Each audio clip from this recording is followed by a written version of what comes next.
নমস্কাৰ পুনৰ আগবাঢ়িছো খবৰৰ মাজলৈ ৰূপৈহাটৰ দক্ষিণ খাটুৱালত ব্ৰইলাৰ মুৰ্গী কেন্দ্ৰ কৰি দুই ফৈদৰ মাজত প্ৰচণ্ড সংঘাত ৰিয়াজউদ্দিনৰ ব্ৰইলাৰ মুৰ্গী হুছেইন আলীৰ বাসগৃহত যোৱা কেন্দ্ৰ কৰি মাৰপিটত লিপ্ত হয় দুই ফৈদ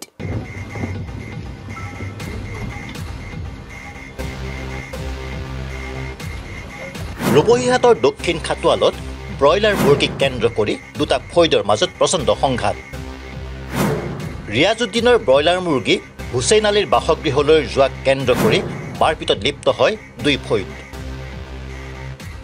পূৰ্বৰ পৰাই দুই ফৈদৰ মাজত চলি আছিল ভূমিকেন্দ্ৰিক সংঘাত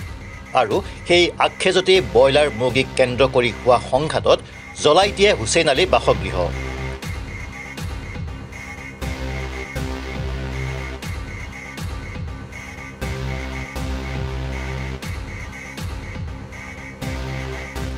দুই ফৈদৰ মাৰপিটত ৰিয়াজউদ্দিনৰ পৰিয়ালৰ ৫জনকৈ লোক আহত হয়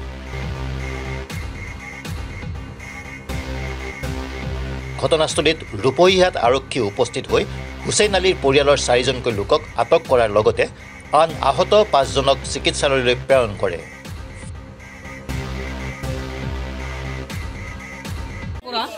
পথাৰ দিতে আমাৰ ঘৰ দুখন আছিলে দুখন ভাঙি পুৰা চুৰমাৰ কৰি যি বস্তু আছিলে ঘৰৰ ভিতৰত যিমান বস্তু আছিল সব লৈ গ'ল এটা বস্তু থৈ যোৱা নাই তেতিয়া আমি তাৰ পৰা ইয়াত আহোঁতে এফালে দুটা ঘৰ জ্বলাই দিলে জ্বলাই পেলাই এফালৰ পৰা এফালে ওলাই গুচি গ'ল